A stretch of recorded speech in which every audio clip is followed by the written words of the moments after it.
Humildade é ter o coração ensinável. Sabe, todo humilde, ele gosta de aprender. Todo humilde, ele tem disposição para aprender, porque tem pessoas que são tão arrogantes que a única opinião que importa é a dela. A palavra que importa é a dela, o contexto que importa é a dela, porque ela sempre está certa. Ela sempre tem convicção que aquilo que ela está fazendo é o jeito certo de ser feito. O humilde está sempre disposto a aprender. Os orgulhosos não aprendem, pois não querem ouvir. O que estão fazendo aqui é sinal de humildade. Ouvindo o cara lá do segundo retiro vir trocar ideia com vocês. E sabe qual que é o problema do ouvir? Que a fé vem pelo... E quem não ouve não tem...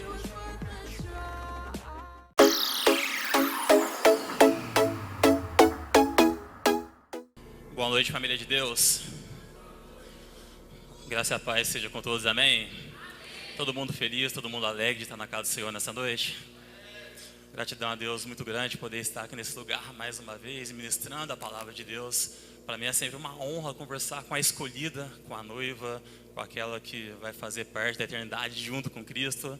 Sou muito feliz, mais uma vez, do pastor, a igreja, me conceder essa oportunidade de estar ministrando a palavra de Deus. Prometo não demorar.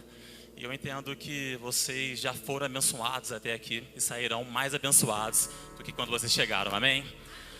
Queria convidar vocês a abrirem junto comigo a palavra de Deus, sem delongas, para a gente já ganhar tempo lá no livro de Mateus, capítulo 5. Livro de Mateus, capítulo 5.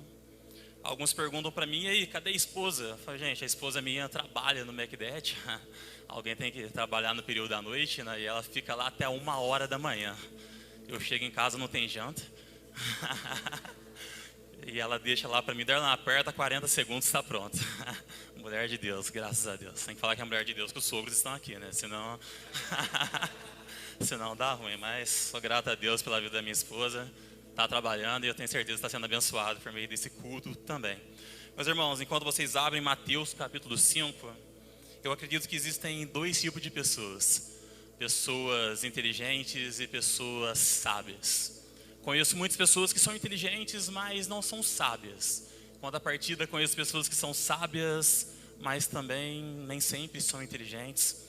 E eu creio que o meu Deus, o seu Deus, é um Deus simples, que promove a palavra dele por meio da simplicidade. O pastor Elton fala aqui com frequência que ele é uma pessoa simples. Eu acredito que todo mundo aprende muito com o pastor Elton aqui, amém? E eu quero ser simples também nessa noite, sem demorar muito, compartilhar com vocês um momento onde Jesus, ele estava atravessando o mar da Galileia, cheio de jovens, pessoas que estavam doentes, enfermas, foram atrás dele. E ele começou a falar para mim, na minha opinião, a parte mais fantástica da Bíblia, que eu li diversas vezes, que é o famoso Sermão do Monte, Sermão da Montanha, onde Jesus reuniu aqueles que queriam ouvir o seu evangelho e começou a anunciar as boas novas. Lá em Mateus 5, assim como está na sua Bíblia, na minha Bíblia, diz assim: vendo Jesus as multidões, subiu o monte, e como se assentasse, aproximaram-se dele os discípulos. E ele passou a ensiná-los dizendo: bem-aventurados os humildes de espírito, porque deles é o reino dos céus. Bem-aventurados que choram, porque serão... Bem-aventurados os mansos, porque eles herdarão... Bem-aventurados que têm fome e sede de justiça, porque serão fartos. Bem-aventurados os misericordiosos, porque alcançarão misericórdia. Bem-aventurados os limpos de coração, porque verão a Deus. Bem-aventurados os pacificadores, porque serão chamados filhos de Deus. Bem-aventurados os perseguidos por causa da justiça, porque deles é o reino dos céus. Amém? Você pode fechar os seus olhos? Tenho certeza que Deus já falou contigo nessa noite. Tenho certeza que você vai sair dessa noite aqui abençoado, transformado pelo poder que há nesse lugar. E assim como nós aprendemos com o nosso pastor, não existem lugares abençoados, mas existem sim pessoas abençoadas que abençoam aquele lugar. E você vai sair daqui abençoado nessa noite, amém? Que Deus possa falar contigo. Que Deus possa entregar aquilo que você tanto precisa ouvir. Que nós possamos sair daqui transformados, ativados, restaurados pelo poder que há na palavra de Deus. Porque eu entendo que muito mais do que ouvir coisas novas é praticar as velhas coisas. Muito mais do que pedir coisas fantásticas é virar a chave das coisas pequenas. E Deus veio te falar aqui nessa noite coisas simples que tem o poder de mudar a sua história, o poder de mudar a sua vida, o poder de mudar o legado que você vai deixar aqui na terra. Então eu convido a você a orar junto comigo e colocar os seus ouvidos à disposição do nosso Deus, porque você vai sair daqui diferente nessa noite. Eu declaro, eu confesso, em nome de Jesus, em nome de Jesus.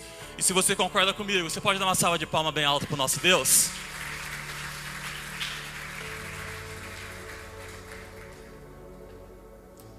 Minha gente, sem delongas, eu estava pensando nessa semana, o pastor me colocou aqui na fogueira para estar ministrando, e é sempre um desafio muito grande, mas Deus semanalmente vem falando comigo, culto após culto, e o título da mensagem que eu queria entregar para vocês hoje, da parte do nosso Deus, se a multimídia puder me ajudar aí, o título da mensagem é o seguinte: o meu pai tinha razão. O meu pai tinha razão. Está aí na tela? O meu pai tinha razão. Coloquei um negão lá com um filhinho bonitão também, só para ficar próximo da nossa realidade. O que eu vejo? A Bíblia diz pra gente começando, que será que existe uma panelinha de pessoas que Deus quer abençoar? Será que existe um grupo de pessoas que Deus quer entregar coisas maiores, Janela? Será que existe uma panelinha de pessoas que Deus não quer abençoar? Ou que Deus odeia, ou que Deus não gosta? É óbvio que não. Porque a Bíblia diz que Deus não faz acepção de pessoas. A Bíblia diz que Deus trata todo mundo igualmente. Em contrapartida, existe um grupo de pessoas que Deus levantou. Deus levantou homens com o passar da história. Deus levantou mulheres com o passar da história. Deus levantou reis e Deus levantou profetas. Mas uma coisa Deus não levantou: Ele procura os verdadeiros adoradores que o adoram em espírito e em... Eu creio que Deus encontrou nessa noite, amém? Deus encontrou nessa noite. E esses adoradores que adoram a Deus em espírito e em verdade, missionária, eles têm características em comum. Eles têm princípios, pastor, como o pastor gosta de falar, em comum. E quais são esses princípios? O que é princípio, Darlan? Princípios são a aplicação dos valores. Princípio fala de característica, e característica fala de caráter. As pessoas que amam a Deus, as pessoas que adoram a Deus verdadeiramente têm princípios, valores, caráteres iguais. Por exemplo, aqueles que amam a Deus profundamente, aqueles que fazem coisas diferentes para Deus, eles amam a Deus acima de tudo. Eles amam o próximo como a si mesmo. E dos diversos valores que eu poderia falar aqui nessa noite, além da fé, que todos esses homens são homens de fé, um valor que eu queria centralizar aqui nesse momento, que todos esses homens eram homens humildes. Homens humildes. Humildes de pobreza? Não, humildes de coração. Para que nós possamos atrair a bênção de Deus, eu entendi que nós precisamos ser pessoas humildes. Eu coloquei como título, meu pai tinha razão, porque eu sou jovem ainda, mas um adulto já casado. E eu lembro que quando eu era adolescente, criança, o meu pai era meu herói. Meu pai policial, militar, e para mim, o meu pai era meu herói, meu pai era o cara, e tudo aquilo que o meu pai falava para mim fazia sentido e eu acreditava. Porém, fui ficando adolescente, jovem, começou a bater arrogância um pouco em mim. Porque as coisas que meu pai começou a falar para mim, na minha visão adolescêntica, jovial, já não fazia mais sentido. Por exemplo, se meu pai na minha infância era herói, com o passar do tempo, na minha visão jovial, meu pai começou a ficar retrógrado. Meu pai começou a ficar desatualizado. Como dizem os jovens, meu pai começou a ficar careta. Meu pai não sabia mais o que estava falando, segundo a minha visão, não que ele estivesse assim. Porém, eu fui vendo que, sem perceber, eu tinha meu pai como alguém ultrapassado. Porém, a fase adulta chegou. Até comentei com o pastor semana passada. Casei, sou homem adulto agora. Os boletos chegaram. Alguém aqui paga aluguel? Alguém paga água, luz, telefone, internet? Daí o Espírito Santo falou no meu coração: o seu pai tinha razão. Cara, hoje eu consigo entender a cobrança que meu pai fazia em cima de mim. Viver. Meu pai falava: estuda, menino, estuda, moleque, o mundo é mau, o mundo não presta, as pessoas te julgam por aquilo que você tem, não por aquilo que você é. As pessoas te pedem aquilo muitas das vezes que você não tem. E eu comecei a entender isso depois de casado, porque quando eu morava com meus pais aqui no Jardim Europa, acontecia um fenômeno. Eu tomava banho lá em cima, no banheiro de cima, lá da casa dos meus pais. Eu deixava a roupa no balaio, nem sei se usa a palavra balaio ainda, né? Acho que é cesto de roupa. É balaio que usa, né? Pelo menos lá no Jardim Europa a gente fala balaio. Cesto de roupa suja, chuja. E ficava no andar de cima, no banheiro de cima. 2 dias depois, a roupa aparecia limpa, lavada e perfumada na gaveta do meu guarda-roupa. Hoje não acontece isso mais. Daí você lava a roupa? Não, não lavo roupa. Eu queria lavar, estou aprendendo com a minha esposa algumas coisas, mas o que eu aprendi? Meu pai sempre teve razão. Às vezes a minha mentalidade adolescente não fazia entender aquilo que meu pai tinha a passar para mim. E eu passei a reconhecer isso depois de adulto, e eu percebi que faltou para mim humildade. Derlan, faltou para mim humildade e reconhecer aquilo que meu pai estava falando para mim. Eu creio que eu não estou mal financeiramente, estou longe de ser rico, mas acredito que eu tenho uma boa casa, uma boa família, uma boa igreja, uma boa esposa. Eu tenho um sonho ainda do carro próprio, da casa própria. Realizei o sonho da mulher própria, graças a Deus. Graças a Deus. Vai chegar a sua vez, rapaziada, vai chegar a sua vez. Realizei o sonho da mulher própria. Mas eu entendo que se eu tivesse obedecido os meus pais com mais intensidade lá no começo, eu estaria mais longe. Eu teria alcançado coisas maiores. Não que eu esteja reclamando daquilo que eu tenho hoje. Pelo contrário, eu sou muito grato a Deus daquilo que eu tenho hoje. Mas eu tenho certeza que se eu tivesse obedecido meus pais no passado, eu estaria em lugares maiores. Então, o tema da minha mensagem de hoje, prosseguindo, é: o meu pai tinha razão. O que é a palavra humildade? Segundo o dicionário, humildade significa modéstia. Humildade significa simplicidade. Humildade significa consciência das próprias limitações. Humildade significa submissão e obediência. A pessoa humilde é uma pessoa obediente. A pessoa humilde é uma pessoa simples. E o que é um antônimo de humildade? Antônimos são palavras contrárias. Antônimo de humildade é arrogância. Antônimo de humildade é soberba. E sempre que eu leio a palavra soberba, eu lembro da Rochelle, do Everybody Hate Chris, do Todo Mundo Odeia o Chris lá, né? Rochelle, super soberba. Antônimo de humildade é orgulho, vaidade. E para a gente começar aqui caminhando para o nosso meio e fim, meus irmãos, pobreza não é sinônimo de humildade. Você conhece algum pobre arrogante? Meus irmãos, eu nunca convivi com pessoas milionárias, mas eu tenho uma empresa, eu prestava serviço para uma empresa de um cara lá de Taubaté que trabalhava com Cruzeiro, a pessoa mais rica que eu conheci na minha vida. Ele lucrava mais de 200 mil reais por mês aqui em Cruzeiro. Cara, eu tinha um certo preconceito de gente rica, porque eu sou pobre, né? Eu pensava que todo rico era arrogante. Fui começar a conviver com ele e falei: poxa, que cara humilde, que pessoa do bem. E às vezes a gente pensa que só por ser pobre a pessoa é humilde. Não, pobreza não é sinônimo de humildade. Outra palavra, falar a verdade não é arrogância. Como assim, Derlan? Falar a verdade não é arrogância. Por exemplo, você falar que é abençoado não é arrogância da sua parte. Você falar que é de Deus não é arrogância da sua parte. Se eu vier aqui e falar que eu sou bom, que eu sou rico e que eu sou lindo, é falta de humildade? É mentira, mas não é falta de humildade. É mentira, não é falta de humildade. Cara, às vezes, sabe o que eu vejo? Às vezes as pessoas estão julgando a gente porque a gente está falando a verdade. Sabe, o único caminho que leva até o céu se chama Jesus Cristo, Ele está aqui nessa noite. As pessoas tentam lá fora comprar caminhos, fazer coisas que supostamente levam a Deus, mas o único caminho que se leva a Deus se chama Jesus Cristo, Ele está presente aqui nessa noite, amém? Falar a verdade não é sinal de arrogância. Sou professor, igual o pastor falou. Eu estava dando aula esses dias, pastor, daí eu falei sem querer a palavra denigrir. E o pessoal começou a me acusar, olha que racista, usou a palavra denegrir. Eu falei, como assim, tio? Racista, denegrir? Não, que denegrir é de negro e é tornar negro, você não pode usar mais. Eu falei, que demônio que é esse? Depois falaram, não, você não pode usar mais a palavra criado mudo. Eu falei, como assim? Não, que criado mudo era o preto que ficava lá no canto do quarto, segurando um copo d'água, e ele ficava servindo seus... Que demônio que é esse? Um dia falaram pra mim, pô, você não pode usar mais a expressão Maria Mole. Como assim, tio? Maria Mole? Não, por que não é João Mole? Por que não é José Mole? Por que não é Derla Mole? Por que é Maria Mole? Ah, você é machista. Por que eu vejo? Hoje a gente está sendo impedido de falar a verdade.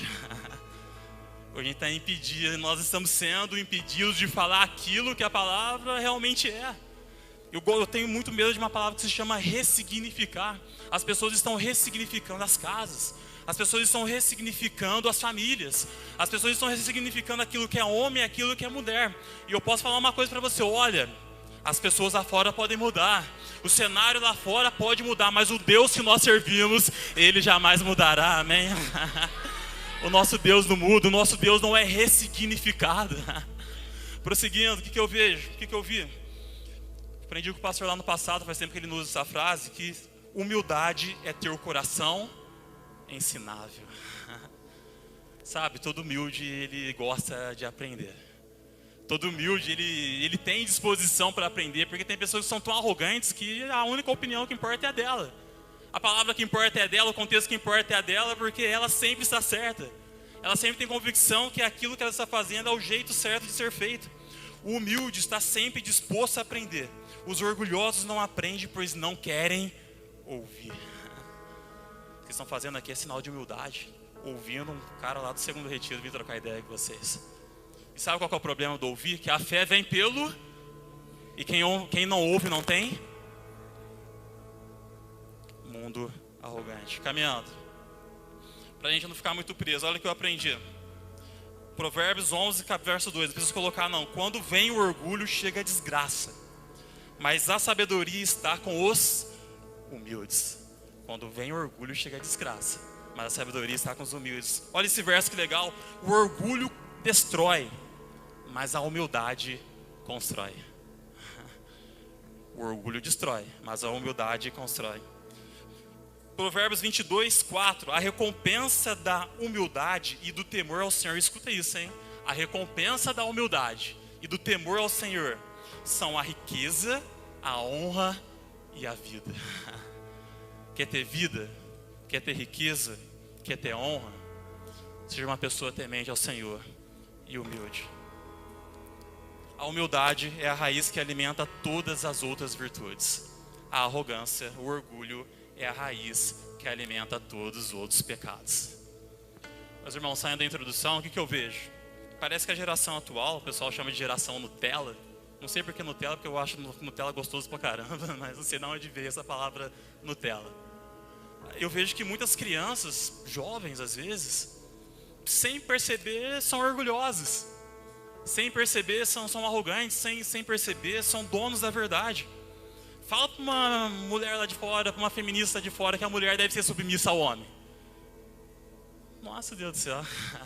A Bíblia diz lá em Efésios que a mulher deve ser submissa ao homem. Fala para uma feminista que a mulher deve ser submissa ao homem. Teve uma feminista que eu peguei mal recentemente, Lucas, que o cara foi abrir a porta para ela do carro. Ela falou, por que você abriu? Eu tenho braço? Que isso, cara? Arrogância, cara. Arrogância. Fala uma feminista lá fora que a mulher tem que ser submissa ao homem segundo a palavra de Deus. A filha de um amigo meu, que era aqui dessa igreja, ela foi no dentista. Daí um amigo meu começou a repreender ela porque ela estava fazendo birra enquanto estava sendo aplicada anestesia. Um amigo meu repreendeu ela.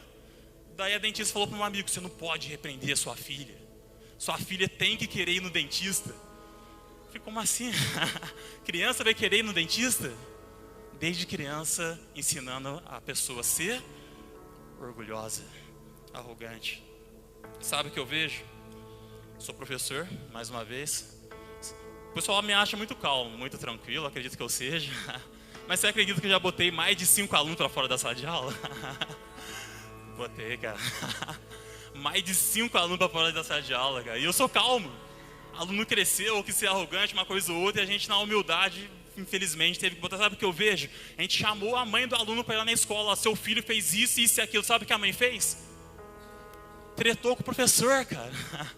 Brigou com o diretor, brigou com o coordenador, mas não brigou com quem? Com o filho Nutella.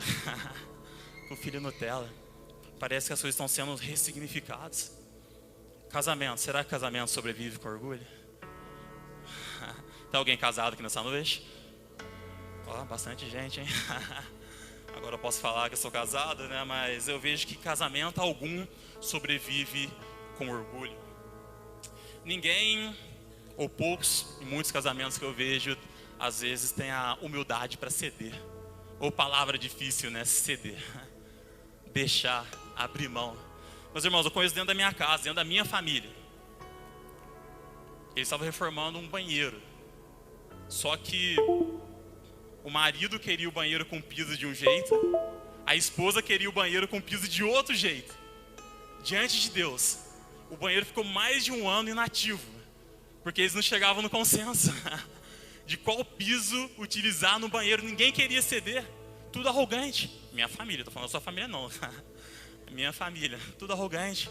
Às vezes o banheiro, nessa casa tinham 2 banheiros, né? Às vezes o banheiro fica inativo, por quê? Porque ninguém queria ceder, falta humildade, falta arrogância. O detalhe que eu vejo, né? Eu acho que os maridos sabem o que as esposas querem. E eu acho que as esposas sabem o que os maridos querem também. Marido, o que a esposa sua mais gosta de fazer com você? Ei, marido, o que a esposa sua mais gosta de fazer com você? E aí, esposa, o que seu marido mais gosta de fazer com você? Pode falar, não? Agora eu te pergunto, o que você menos faz com seu marido? O que você menos faz com a sua esposa? Sabe, às vezes falta humildade para ceder. Falta humildade porque a gente sabe o que a gente tem que fazer, a gente só não faz. A gente sabe como deve ser comportado, a gente só não se comporta. A gente sabe que deve levar a esposa para comer lanche lá fora, a gente não leva. A gente sabe que deve elogiar, fazer carinho, trazer cenários novos, a gente não faz. E que eu vejo? Falta alguém ceder, isso se chama falta de humildade. E caminhando para o nosso meio fim, o que eu entendo, meus irmãos? A gente entrar na Bíblia aqui e finalizar. Orgulho, que é o contrário de humildade, é falar que nós não precisamos de Deus, a gente se basta por nós mesmos. Sabe, porque é importante que nós reconheçamos que sem Deus nós não somos nada. Amém? Quem está entendendo? Sem Deus nós não somos nada. É tudo por Ele, por meio dEle e para Ele. Porque quer comais ou quer bebais. 1 Coríntios 10, 31. Fazei tudo para a glória de Deus. Não tem a ver com a gente, tem a ver com Ele. Não tem a ver com essa igreja, tem a ver com aquilo que Ele faz nessa igreja. Não tem a ver com a sua vida, tem a ver com aquilo que Ele faz através da sua vida. E às vezes eu quero viver a minha vida de acordo com o meu entendimento, sendo que Deus quer. Não, cara, eu não quero que você use a sua vida. Pelo contrário, eu quero que você acabe com a sua vida para que você possa viver a vida que eu tenho para você. É algo maior que Deus tem pra gente, porém às vezes o nosso eu, a nossa arrogância, tira o espaço de Deus. Eu gosto muito daquela expressão lá da entrada triunfal de Jesus lá em Jerusalém, lembra? Jesus montando um jumentinho. E Jesus foi entrar em Jerusalém lá para a entrada triunfal, daí tinha um jumentinho lá que nunca tinha sido montado por ninguém, um carro zero. Todo mundo conhece a história melhor do que eu. E Jesus entrou lá em Jerusalém, o pessoal estendeu os braços, bateu palma, gritou, e Jesus ficou feliz e tal. Daí o jumentinho que carregou Jesus foi conversar com um amigo dele, jumentão. E o jumentinho falou: poxa, jumentão, eu entrei lá em Jerusalém. Pô, que povo alegre, que povo dinâmico, o povo estendeu os braços para me passar. O pessoal colocou flor no meu caminho. O pessoal tirou a blusa para que eu pudesse passar. Qualquer dia desse, jumentão, vou voltar lá em Jerusalém. Lá em Jerusalém o pessoal me tratou muito bem. Desse jumentinho, dias depois, voltou lá em Jerusalém e o pessoal maltratou ele. O pessoal espantou ele do meio da rua, buzinou para ele, falou para ele sair da frente. Ninguém estendeu flores nem nada. Moral da história, meu irmão. Não tem a ver com aquilo que nós somos. Tem a ver com aquilo que nós carregamos. Sabe? Aquilo que nós carregamos é maior daquilo que nós somos. Sabe? Sem Jesus, eu sou apenas um jumentinho. Você pode falar para o irmão que está do seu lado? Sem Jesus você é apenas um jumentinho? Profético isso, hein? Sem Jesus, nós somos apenas um jumentinho. Humildade. Sabe, eu entendi que para conquistar coisas maiores da parte de Deus, nós temos que ser humildes. Aqui eu finalizo. Abre para mim multimídia, por gentileza. 2 Samuel, para a gente voltar para a Bíblia aqui. 2 Samuel, capítulo 12, enquanto a multimídia abre para a gente, por gentileza. 2 Samuel, capítulo 12, verso do 1 ao 9. Meu pai tinha razão. 2 Samuel, capítulo 12, do verso 1 ao 9. Está ali na tela nossa, essa equipe maravilhosa. Vou ler com vocês. E o Senhor enviou Natã a Davi. E apresentando-se ele a Davi, disse-lhe: havia numa cidade 2 homens, um rico e outro pobre. A Bíblia diz que existe um homem chamado Davi, e vocês conhecem a história melhor do que eu. Davi era um homem segundo o coração de Deus. Davi era um homem escolhido. Davi era o mais jovem de 10 irmãos. A Bíblia, alguns estudiosos dizem que ele tinha 7 irmãos homens e 2 irmãs mulheres. Davi, desde a sua infância, ele foi proclamado, consagrado para ser rei de Israel. E a história diz que Davi foi um dos maiores reis que Israel já teve. E nesse momento que nós estamos lendo aqui, Davi já era rei. E qual que era o cenário? Davi tinha visto na sacada do castelo uma tiazinha lá tomando banho. Qual que era o nome dela mesmo? Batseba. Sabe por que a igreja é contra a pornografia e qualquer tipo de nudez? Porque um homem de Deus, segundo o coração de Deus, casado com várias rainhas, concubinas, escravas que ele tinha à disposição, ao ver uma mulher tomando banho, o cara se desconfigurou. Ao ver uma mulher sem roupa, o cara saiu de si. Olha para você ver o tamanho da pornografia e da nudez, até mesmo na vida de um homem de Deus. Não sei nem porque eu falei isso, mas continuando. Davi, ele tinha acabado de ver Batseba tomando banho, e ele tinha mandado o esposo de Batseba para a guerra, onde Davi não havia ido. E Davi montou uma cilada lá para que Urias ficasse no pilotão da guerra e ele viesse a ser morto antes dos demais. Daí Deus mandou um profeta chamado Natã, que fosse trocar uma ideia com Davi. Prosseguindo, verso 2. O rico possuía muitíssimas ovelhas e vacas. Pode passar? Mas o pobre não tinha nada, não tinha coisa nenhuma. Isso está falando o profeta Natã. Senão uma pequena cordeira que comprara e criara. E ela tinha crescido com ele e com seus filhos. Do seu bocado comia, e do seu copo bebia, e dormia em seu regaço. E a tinha como filha. O contexto diz a dizer então que existia um homem rico e um homem pobre. E esse homem rico tinha várias ovelhas, tinha várias criações, tinha muito dinheiro. E o homem pobre tinha somente uma criação, que ele tratava como filha. Pode passar. E vindo um viajante ao homem rico, deixou esse de tomar das suas ovelhas e das vacas para assar para o seu viajante que viera a ele. E tomou a cordeira do homem pobre e preparou para o homem que viera a ele. O homem rico, ao invés de pegar uma das várias ovelhas que ele tinha, dos vários animais que ele tinha, sabe o que ele fez? Ele pegou da única ovelha que o homem pobre tinha. De todas as várias que ele podia pegar, ele pegou a única que ele não podia. Síndrome do jardim do Éden. De todas as ervas do jardim que a gente pode comer, a gente quer comer do fruto que a gente não pode. Prosseguindo, verso 5. Então o furor de Davi se acendeu em grande maneira contra aquele homem e disse a Natã: vive o Senhor, que digno de morte é o homem que fez isso. Verso 6. E pela cordeira tornará a dar o quadruplicado, porque fez tal coisa e porque não se compadeceu. nessa metáfora, nessa parábola, Davi surtou. Falei, quem que fez isso, Natan?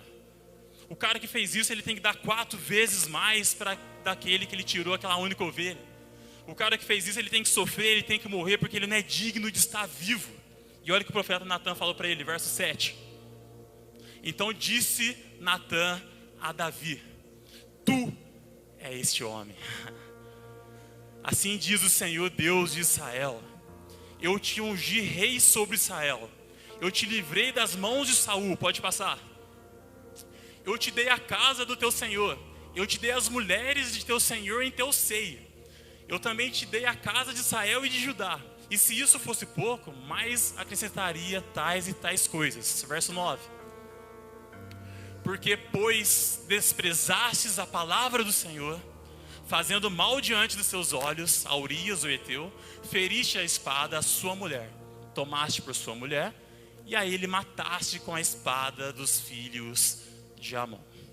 Meus irmãos, caminhando para o fim aqui, até mesmo um homem de Deus, segundo o coração de Deus, pode ser arrogante, pode ser homicida. Até mesmo um homem de Deus pode cometer erros, assim como eu cometo, e eu acho que você deve cometer também. Sabe o que eu vejo? Davi, de tudo aquilo que ele poderia fazer, na sua arrogância, ele quis ter aquilo que não era dele. De todas as ovelhas que ele poderia assumir e ter com ele, ele quis ter ovelha que não lhe pertencia. Faltou humildade para ele reconhecer que aquela mulher não era dele, que aquela esposa não era dele, que aquele cenário não era dele. Porém, Davi, ele tem uma diferença em relação a Saul. Saul foi o rei que precedeu Davi. Saul era um homem arrogante, não tinha um coração ensinável, mas Davi tinha. Olha o que diz o verso 13, é aqui eu finalizo. Passa para mim, multimídia. Verso 13, pode ir para o verso 13 direto. Então disse Davi a Natan: pequei contra o céu, pequei contra o Senhor. E disse Natan a Davi: também o Senhor perdoou o teu pecado, e você não morrerás. Davi, ele era tão humilde que ele reconheceu o erro que ele cometeu e pediu perdão para o Senhor. Sabe, eu não sei qual que é a dificuldade que você está passando, não sei se você feriu alguém assim como eu firo, infelizmente, todos os dias, mas Deus colocou no meu coração que hoje é a noite de perdão. Hoje é a noite de pedir perdão. Será que é sempre o outro que está errado? Será que é sempre o outro que está fazendo o que não deve? Será que é sempre o outro que está longe dos propósitos do caminho de Deus? Será que é sempre o outro que tem que aprender? Será que é sempre o outro que tem que ceder? Não, meu irmão, é tempo da gente voltar a ser humilde, porque Deus faz coisas grandes por meio da vida do humilde, amém? Assim como foi com Davi, a gente precisa voltar ao centro da vontade de Deus. Fala por mim, eu preciso voltar ao centro da vontade de Deus, porque muitas vezes eu fui arrogante, muitas vezes eu fui orgulhoso. E pensa num cara orgulhoso, esse cara sou eu. Muito orgulhoso. E dia após dia Deus vai me colocando no centro da vontade dele. Só que para isso eu tenho que pedir perdão. Já vi vários casamentos perdidos por falta de perdão. Eu já vi pais que não falam com filhos por causa de perdão.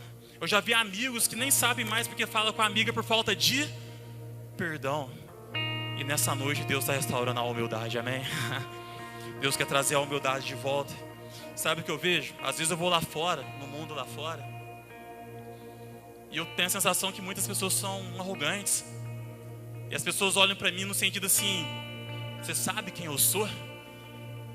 E na minha individualidade, lá no meu pensamento, eu digo: olha, realmente não sei quem você é, mas eu sei quem eu sou.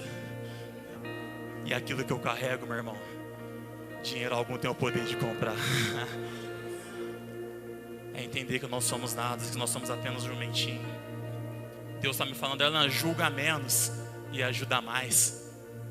Eu sou um cara julgador. Eu entro numa sala de aula para dar aula, para olhar ao lado dos maconheiros, olhar as novinhas, que eu sou um funkeiro. E daí eu falo: cara, julga menos, cara, ajuda mais.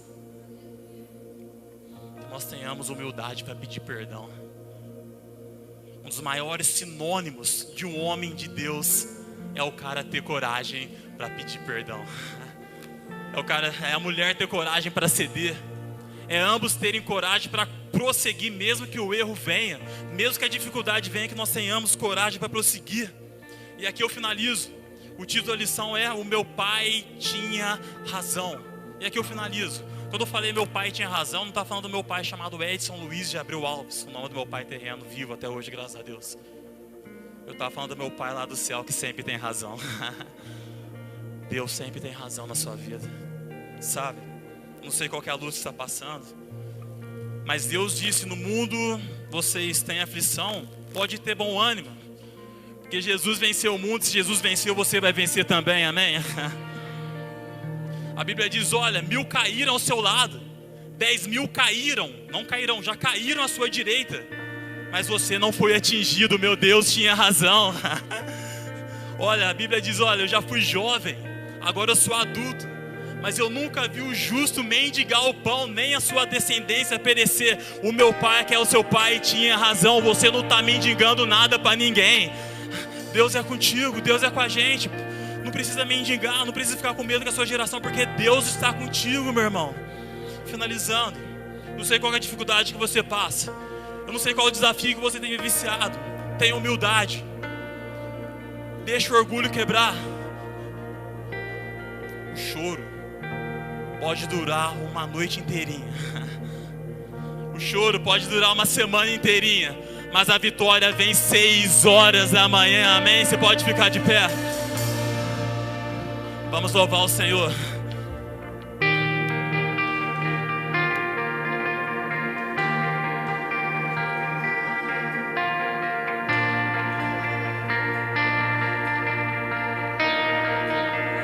Quando o meu eu e o meu orgulho descer comigo e se misturar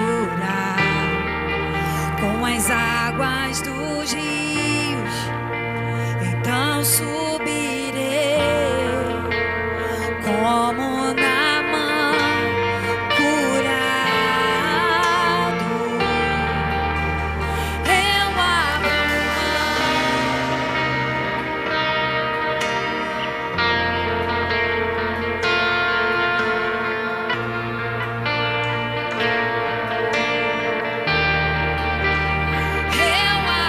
mão de tudo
Paz, Deus de amor, muito obrigado por esse momento, Pai maravilhoso. Pai, em nome de Jesus, venha quebrar de nós todo e qualquer tipo de orgulho que venha existir dentro de nós, ó Pai. Nós não queremos ser pessoas arrogantes, nós somos pessoas escolhidas do Senhor. Nós não seremos conhecidos como pessoas arrogantes, pessoas orgulhosas, ó Pai. Nós seremos conhecidos como pessoas abençoadas, pessoas santificadas, pessoas diferenciadas, ó Pai. Que nós possamos ceder, que nós possamos fazer aquilo que até horas atrás nós não estávamos fazendo. Que nós possamos alcançar, acessar coisas que até minutos atrás nós não estávamos acessando por meio do perdão, ó Pai. Pai, nos perdoa nessa noite, hoje é noite de perdão. Pai, nos ajude a pedir perdão para quem nós temos que pedir perdão. Que nós possamos ser humildes e entender que sem Ti nada nós somos, ó Pai. E contigo nós temos o Senhor do Universo ao nosso favor, ó Pai. Perdoe as nossas casas, perdoe as nossas famílias. Nos perdoe para que nós possamos perdoar. Nos abençoe para que nós possamos abençoar. Nos ajude a fazer para que nós possamos fazer no entendimento que maior é aquilo que está em nós do que aquilo que está no mundo, Senhor Deus. Nos perdoe nessa noite, ó Pai. Essa é a minha oração, na plena convicção que o Senhor está em nosso meio e está nos perdoando. E coisas maiores o Senhor fará em nossa casa, em nossa família, em nossa igreja.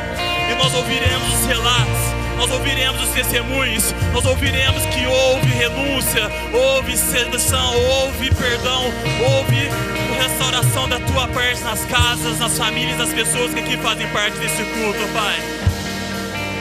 Que Deus abençoe a sua casa, que Deus abençoe o seu lar, e que o orgulho caia por terra aqui nessa noite em nome de Jesus. E se você é perdoado, dê uma salva de palmas bem alto pro nosso Deus.